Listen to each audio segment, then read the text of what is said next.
We are told, from the very beginning, that connection is the answer to everything. That the cure for pain is people. That the cure for silence is noise.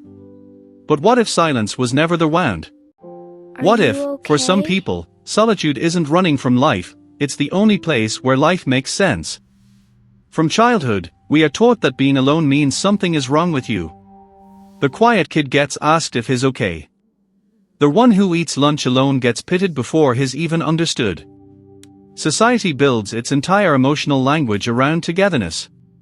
Groups. Parties. Constant contact. To be surrounded is to be successful. To be alone is to be broken. So we learn to perform connection, even when our soul is begging for quiet. We fill our calendars. We fill our silence. Not because we want to, but because emptiness has been labeled as failure. But here's what no one tells you. For some people, being around others doesn't feel like relief. It feels like performance. Every conversation becomes a mask. Every smile, a small negotiation with exhaustion. And slowly, without realizing it, they start to disappear inside every room they enter. Not because people are bad. But because most connection was never designed to hold them, it was designed to distract them. The frightening part is this: some people didn't choose solitude out of preference. They were pushed into it by years of being unseen in crowded rooms. Psychologically, this is deeper than introversion. Many people who withdraw from the world were once the most sensitive in it. Children who read a room before they could read a book. Who felt tension before it was spoken. Who absorbed emotions that were never theirs to carry.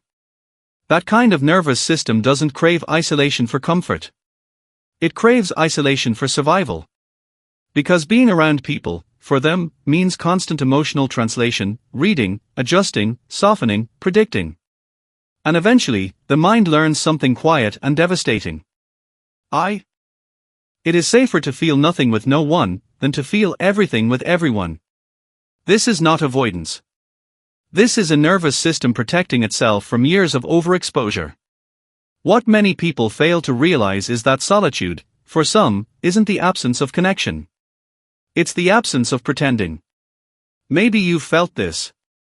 Maybe you've sat in rooms full of laughter and still felt an ache no one could see.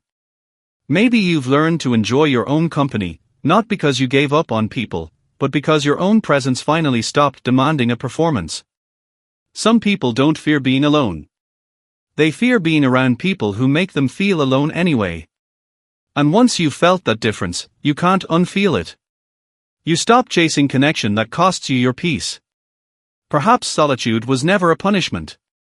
Perhaps it was the first honest relationship some people ever had, the one with themselves. And maybe, the real tragedy isn't being alone. Maybe it's spending a lifetime surrounded by people, and still never being truly known.